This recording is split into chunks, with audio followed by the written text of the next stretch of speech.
Miss A, isa sa mga viewers mo, nakita ko sa comment section, kadalasan to nababasa ko, gusto nilang malaman kung ano nga bang nasusunod, kontrata ba o visa? Okay.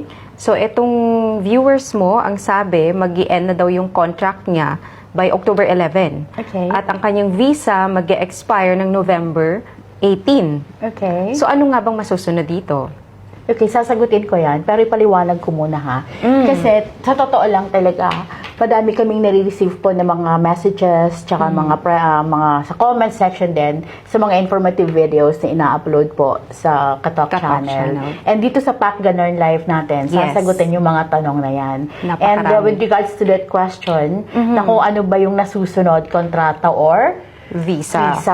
Okay, so, kasi pagdating sa kung kailan matatapos yung trabaho mo sa employer mo, dapat ang masunod yung kontrata. Kontrata talaga? Oo, kasi usually, huli na i-issue yung visa.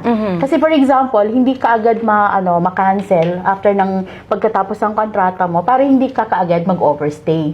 Okay. So dapat kung halimbawa doon sa nagtanong sa atin, kung nakikinig man siya sa atin ngayon, nanonood man siya sa atin ngayon, dapat ang masusunod ay yung kontrata. Pagtapos ng kontrata, mag-request na siya sa amo niya na i-cancel na siya. Okay. And then, after kasi, pag na-cancel na kasi siya, definitely, makakancel na din yung visa niya, Emirates ID niya, right? So, that's also somewhat protection dun sa visa na huwag na silang mag-overstay din. Oo, totoo ka. That's good. And then, dun sa cancellation na yon, dapat magkaroon siya ng copy. Kasi doon niya makikita kung hanggang kailan yung binigay sa kanya na grace period para hindi siya mag-overstay. Ayun. So isa rin yan sa mga madalas na question. Yung actually, madami talaga ako nakikita even sa mga messages ko. Yes. Madaming nagtatanong kasi naguguluhan. Meron kasing mga employers na tapos na yung kontrata, pero gusto nila na i-cancel nila kung kailan magtatapos yung visa.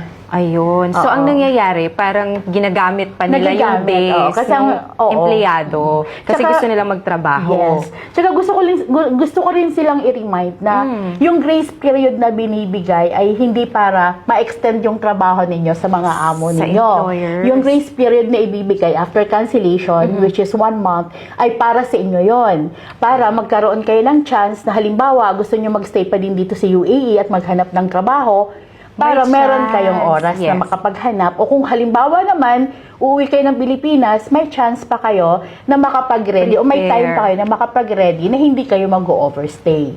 Ayun. Okay. So, hindi dapat ginagamit ng mga employers nila yun. Yung extension, grace period, is for the employees, not for the employers. And ulitin ko lang, i-recap ko lang ha, ang nasusunod with regards sa kung kailan magtatapos yung pagtatrabaho mo sa amo mo, ay yung kontrata. Kontrata lagi. Ayan, malinaw tayo dyan. Okay. Thank you, Miss A. You're welcome.